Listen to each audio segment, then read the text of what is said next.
Hello, Mr. Megabucks. We are the staff of Anytown Public Library, our little town's single branch, mid-sized library, and we are so happy to welcome you once more to our facility for our improvement plan.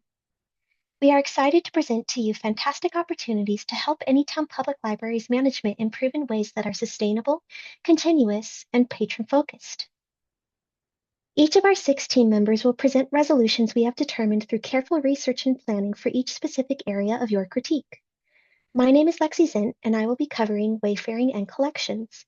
Janie Browning will detail our plans for the library's organization and lighting. Brooke Katz will explain changes to security and our library's food policy. Alexa Jeffrey will cover our engaging new programming plans and the upcoming teen room. Jack Barnes will detail the library's efforts to digitize our historical document collection. And finally, Diana Betancourt will introduce a new and exciting OPAC program for Anytown Public Library. To begin, I will be talking about the solutions for Anytown Library's first issue, wayfinding. Our current system is not conducive to helping patrons find their way throughout our environment without struggle. Though our library is mid-sized and not huge, as you noted after your first visit with us, patrons seem lost, aren't sure where to find things, and give up and leave soon after entering. Ultimately, our library's current wayfinding strategy is not just disorganized, it is actively creating a negative patron experience. We desperately need a revamp.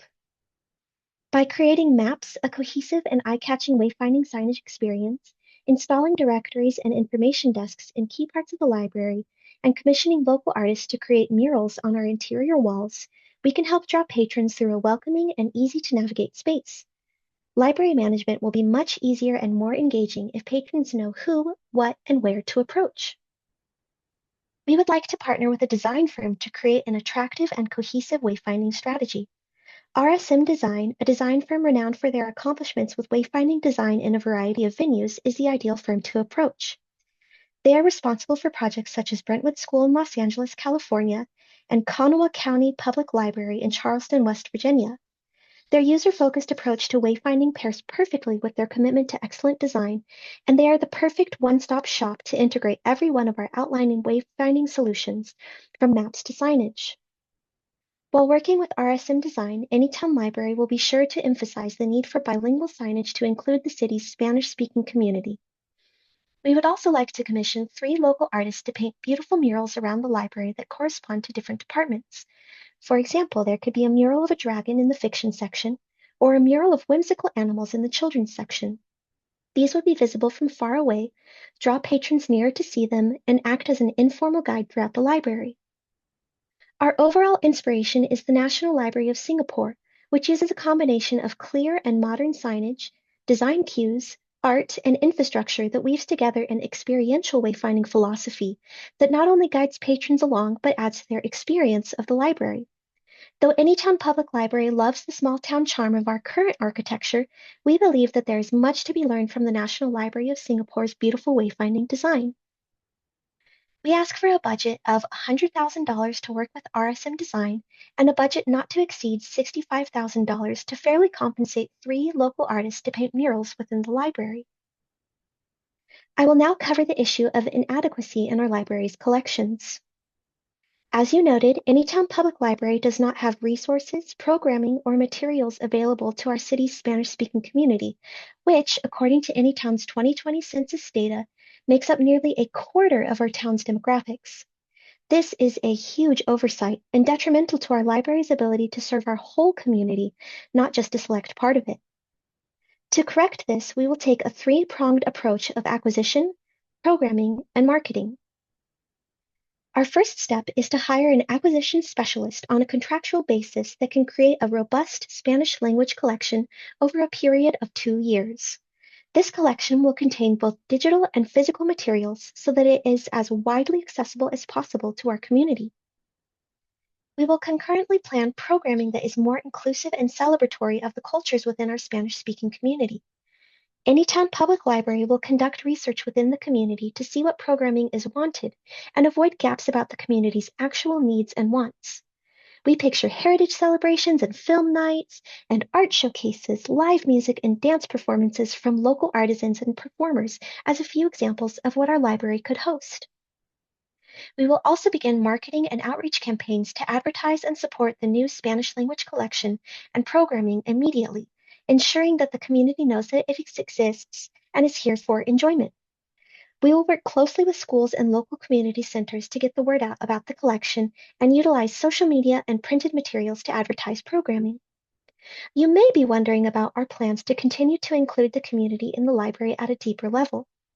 We recognize the importance of making the Spanish speaking community feel welcomed and valued at the Anytown Public Library. But you're right, it shouldn't just stop with books and movie nights. Staff and library leadership positions need to be wholly inclusive of Spanish speakers, both in terms of visitors to the library and the people who work here. Going forward, Anytown Public Library will ensure that job postings and recruiting efforts emphasize the need for Spanish-speaking staff to better serve and include the Spanish-speaking community throughout all facets of the library's operations. We ask for a budget not to exceed $410,000 for a 2-year acquisition specialist contract, physical and digital collection costs, and costs for programming, marketing, and outreach. Now, Janie will continue with our improvements to organization and lighting. Greetings, Mr. Megabucks. My name is Janie Browning. Your feedback has been greatly appreciated in this endeavor. For these next two parts, we will be discussing two of the important items on your list, organization and lighting. First up, organization. Libraries are meant to be welcoming. No one wants to walk into a library that looks a mess, like having old material thrown around without a supposed care. Thus, we are completely overhauling our organizational system to create a far more aesthetically pleasing image. While we are a smaller library, we do have additional sections that are not being utilized to their fullest potential. However, we will require more shelving in order to transport books to these rooms for permanent placement. In total, we are asking for 15 shelves, as well as 3 additional tables for each section, since patrons love to read and work there. With books properly stored, patrons will be delighted in having a better browsing experience. On that note, our books are going to be arranged in an actual system, specifically by the Dewey Decimal System. Uniformity on the shelves will eliminate the messy appearance you mentioned in your report, Mr. Megabucks. To another point you made, our lack of displays and marketing techniques for the library. Well, we have an answer to that. Themed displays scattered about the library celebrating important milestones, events, and genres. For example, during events like Pride Month, Black History Month, and Women's History Month, we can build displays with books written by celebrated queer, BIPOC, and women writers. Additionally, year-round, we will have displays paying homage to genres like fantasy, science fiction, and romance. Think of how amazed patrons will be when they walk into the library and see a bright, colorful display trumpeting the newest and classic books in the sci-fi genre. More people will feel inclined to visit the library, and any photos of the displays posted on social media will bring even more engagement. From the shelving to the displays, we ask that the budget not exceed $15,000. Now, what is one of the most important things a library needs? Lighting, of course. Libraries need to have an atmosphere. Nobody wants to spend time in a sterile box. Lighting can create a mysterious, rich aura that entrances patrons to linger within its walls. However, there is a difference between atmospheric lighting and dim lighting. Our library's lights, unfortunately, fall in the dim category. There are ways, though, that we can solve this issue through key interior changes. We are proposing swapping the overhead lights all out for LED lights. They are significantly better, and as a bonus, are more environmentally friendly. A big win in the eyes of the community. We also plan to construct a skylight in the main room, bringing in more natural light, and as a happy consequence, a brighter, more welcoming atmosphere for patrons. And never fear, we have not forgotten about the lighting at our tables. We are purchasing new lamps so that patrons will no longer struggle with deciphering their reading material. They will even have settings to adjust to every patron's brightness preference. Taking this all into consideration, we ask that the budget for lighting not exceed $20,000. And now, Brooke will pick up the presentation with her proposal for security. Hello, Mr. Megabucks. Your concerns about safety addressed a number of issues, including parking lot safety, the lobby, and the theft of materials.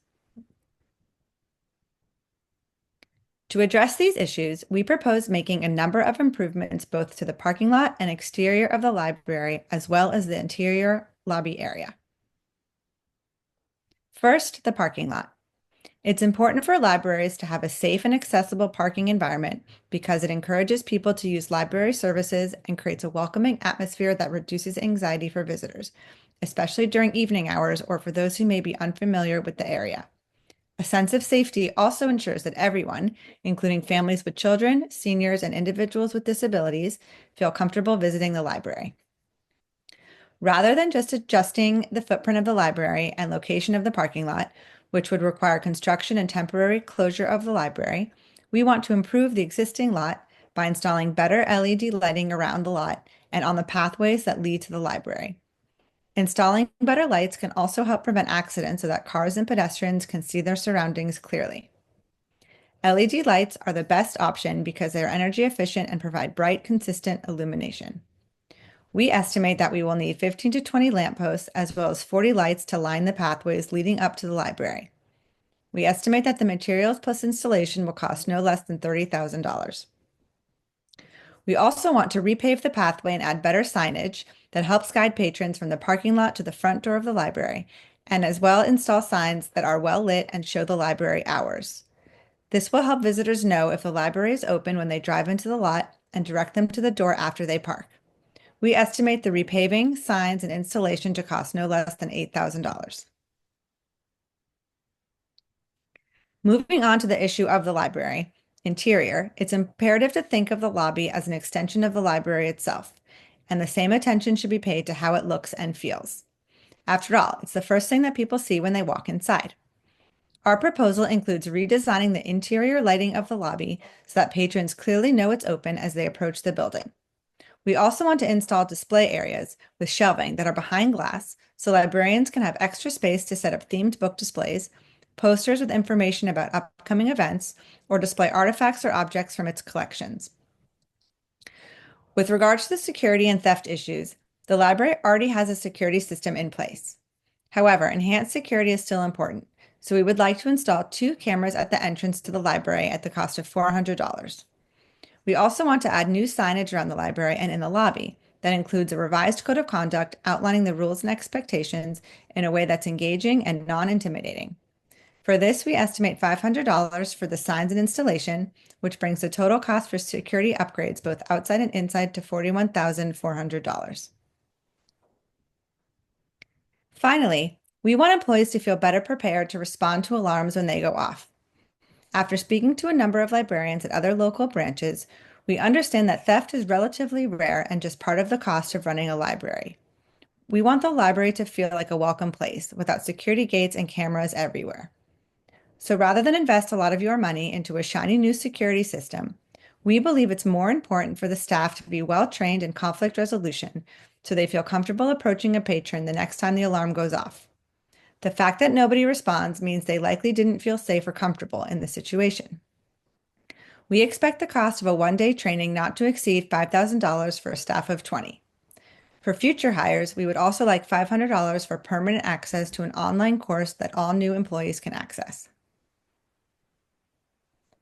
For all of these improvements, we are asking for an amount not to exceed $47,500. Now, on to food and drink. The main issues that have been observed are patrons not abiding by the strict food and drink rules and sneaking food inside the library or having to throw away and waste perfectly good food before entering. We believe that allowing food and drink in public libraries can create a more welcoming and comfortable environment for visitors. It encourages longer visits, making the library a more enjoyable space for studying, reading, or working.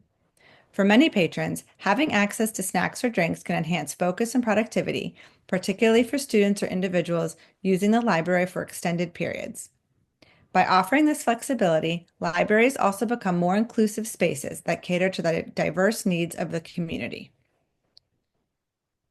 With this in mind, we propose amending the policy and adding new signage to reflect it.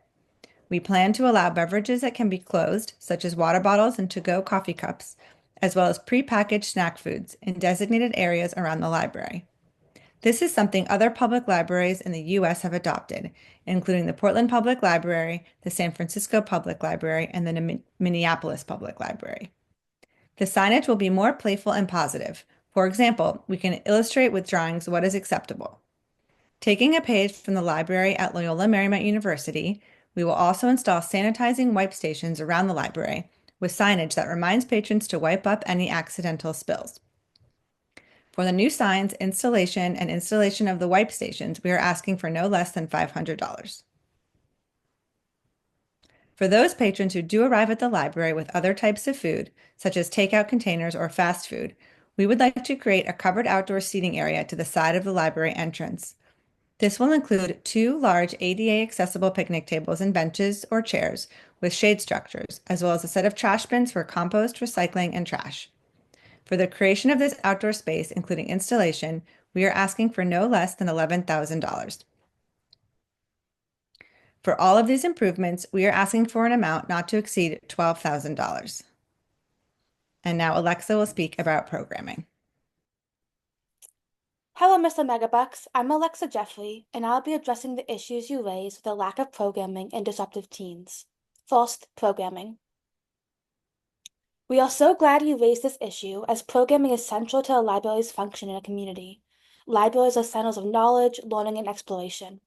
They help to meet the community's needs and interests. And to effectively do that, they need to be more than a place to receive books, study, and use a computer. That is why programming is so important. And for any town library to truly prosper as a library and to help our community to do the same, we propose to implement numerous programs that help people across a range of demographics, interests, and needs. We will provide 4 categories of programming: adult, teen, children, and library-wide. We will also hold fundraisers to help fund future programming. First, let's discuss adult programming. For adult programming, we propose 3 programs. One is author talks, where authors can come in and give talks about themselves and their work, and even read a chapter of their book. We would hold these in person as well as virtually to open it up to authors who may not be able to come in person. The second program we propose is technology literacy classes. Technology skills are highly sought after, both for a patron's personal life and their work life. In 2023, the National Skills Coalition conducted a survey that found that 92% of jobs in the U.S. require digital skills, and that 1/3 of the population does not have the digital skills necessary to succeed in the workforce. Thus, we believe that these classes are vital to our community and would be well attended.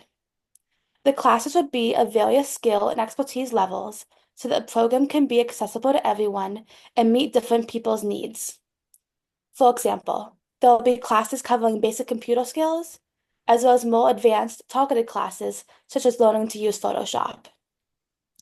The third program we propose is financial literacy classes that go over a variety of topics, such as budgeting and personal finance, taxes, investments, retirement funds, and more. We believe these classes will provide the community with useful and necessary skills and lead to the library becoming a hub of learning and literacy for the community. Now on to teen programming. For teens, we propose to offer 3 programs. One is life skills classes covering topics such as college prep, living on your own, personal finance, workplace etiquette, and other skills that teens will need to successfully transition to adulthood. I don't know about you, Mr. Megabucks, but I sure would have found such classes helpful when I was a teenager. Another program we propose to provide is peer tutoring, where teens can sign up to either be tutored or be a tutor. We will match them up and hold sessions at our library. These 2 programs will help teens to develop the skills they need and help them to thrive. The last program is a teen advisory board. This would be a group of teens who work together to give us their thoughts on our library, particularly our teen space and programming. This program would allow teens to have their voices heard and to be active members of the library community. As a great additional benefit, it would also help us to better serve them and their needs. Next, Mr. Megabucks, I'm going to discuss children's programming, for which we propose to offer two programs, playtime and storytime.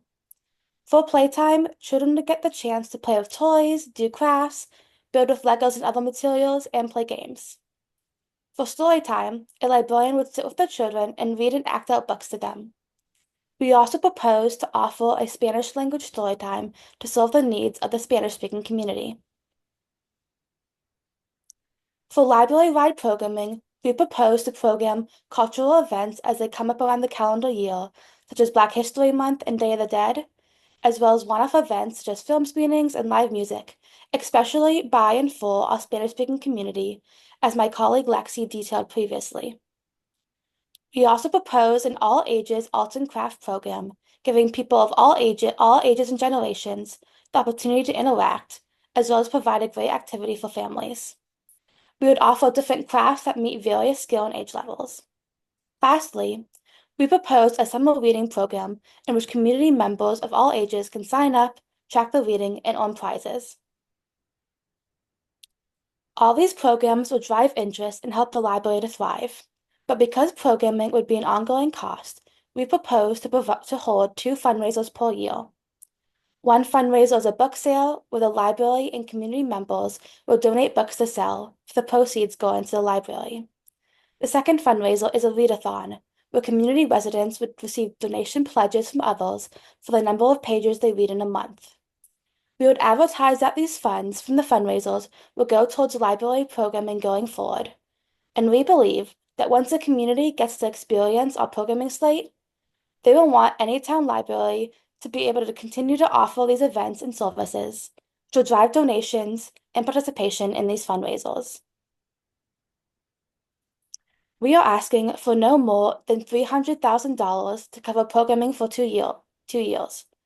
After that, we believe our fundraising efforts will be able to, in conjunction with our budget, cover the cost of programming. Now, onto the second issue you raised, Mr. Megabucks, teens. They are not children and they are not adults. They are their own age demographic with their own unique needs. And right now, at any town library, we are not meeting their needs. As you saw, this lack has led to issues with teenagers disturbing other patrons, which could be negatively affecting library attendance. But we have a solution, a teen area, a space in the library that teens can call their own, a space where they can learn, socialize, and discover themselves in their own ways without disturbing other patrons. So, Mr. Megabucks, you're probably wondering how the teen area will work. Well, we will follow the models of teen spaces in other libraries, as well as the American Library Association's, otherwise known as the ALA, Teen Space Guidelines, to create a space that teens will enjoy and that will allow them to become active and productive members of our library community. This teen space would be a section of the library strictly for patrons between the ages of 12 and 18. No adults or young children allowed. This rule, along with other rules, will be prominently displayed at the entrance of the teen section.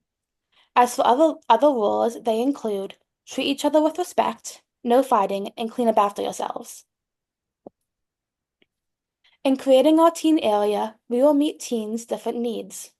One way we will accomplish that is through having two different sections in our teen zone, the main social area and the quiet room. The quiet room will be a space where teens can go and study away from the noise and socializing of the main area. In the main area, socializing and collaboration will not just be allowed, but encouraged. One of the ways we will encourage an environment of collaboration is through the furniture.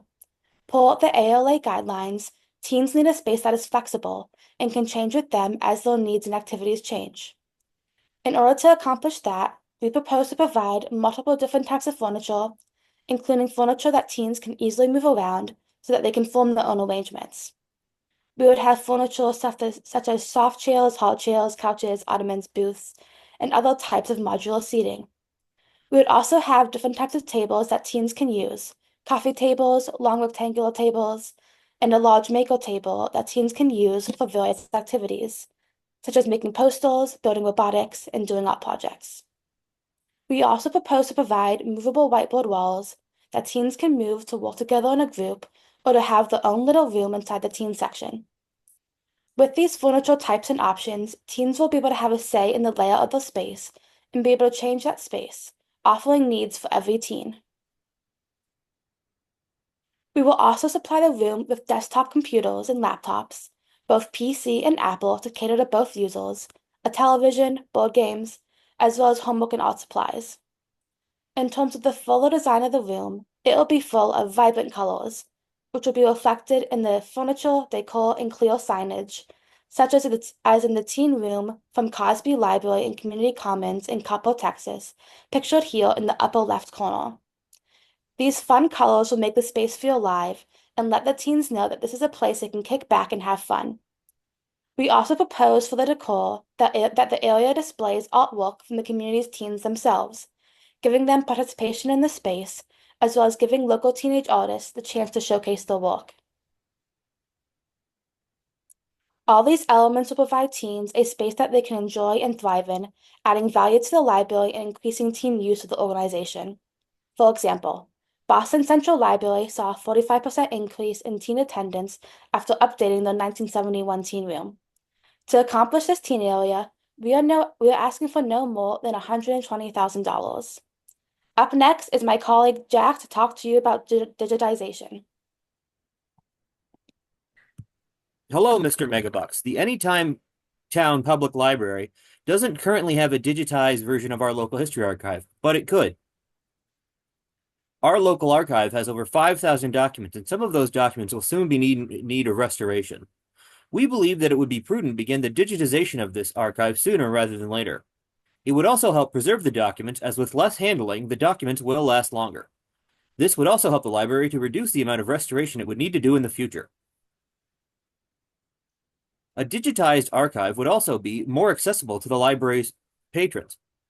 With your financial attention, we here at the Anytime Library could obtain the necessary tools, equipment, and training to digitize our local archive and better preserve it for posterity, as well as make it more accessible for future generations.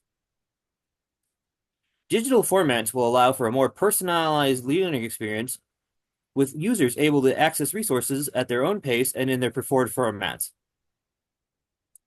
We will need scanners, servers, training for our staff, conservation preparations, and consultants to achieve this goal. Our project costs on screen shall not exceed $87,000. I will now turn it over to my colleague Diana, who will speak to you about OPAC. Hello, Mr. Megabucks. My name is Diana Betancourt, and I will be discussing our Online Public Access Catalog, or OPAC. Currently, our OPAC has been described as cumbersome and not user-friendly. Patrons might struggle to find what they need or give up altogether. Cataloging and record management may be slower and more prone to error. We do not want our users to view our library as outdated or ineffective if the digital catalog does not meet expectations. An optimal OPAC should allow users to search and access our Anytown library collection of books, journals, media, and other materials with ease. Patrons want to know about real-time item availability and be able to place holds or renew materials without any fuss. For our library staff, a well-designed OPAC would monitor usage statistics, identify high-demand items, and manage patron access to materials all through a user-friendly interface with advanced search capabilities. Integration with digital resources is also a top priority, along with the compatibility of creating personalized user accounts, all while having mobile compatibility. After conducting research on what is currently available on the market, my team and I have found an OPAC that checks all these boxes. I would like to present Polaris by Innovative Interfaces. Polaris is an OPAC that allows for a streamlined user experience as both a library patron and library staff member. It has a user-friendly interface as well as strong patron engagement features. Polaris offers a patron-friendly catalog that supports keyword and advanced searching, saved searches and reading lists, online hold renews, and account management features. Polaris can integrate with e-resources such as Overdrive, Hoopla, Canopy, and other digital services, allowing patrons to check out ebooks, audiobooks, and streaming media. Our Anytown library staff would benefit from Polaris's user-friendly and intuitive interface. Efficient circulation management will be possible due to its powerful search and cataloging features through advanced search and filtering tools, interlibrary loan, and consortia support, and customizable reports, and analytics that provide insights on circulation trends and patron activity. Polaris also offers strong customer support and training for new staff, as well as technical support for troubleshooting issues. A feature I wanted to highlight about Polaris is Vega LX, a discovery and engagement platform developed by innovative interfaces and designed to work seamlessly with Polaris. Vega LX offers personalized recommendations based on history and preferences, virtual bookshelves, and reading lists, in addition to enhanced event and program promotion within the catalog, would encourage patrons to make deeper discoveries. Polaris has been installed in 1,617 libraries, spanning 4,095 facilities or branches across the world, including 3,358 installations in the United States. It is widely popular in public libraries with high satisfaction ratings in the public sector. Taken from an international survey of library automation, the overall satisfaction with Polaris is a high average of 7.57.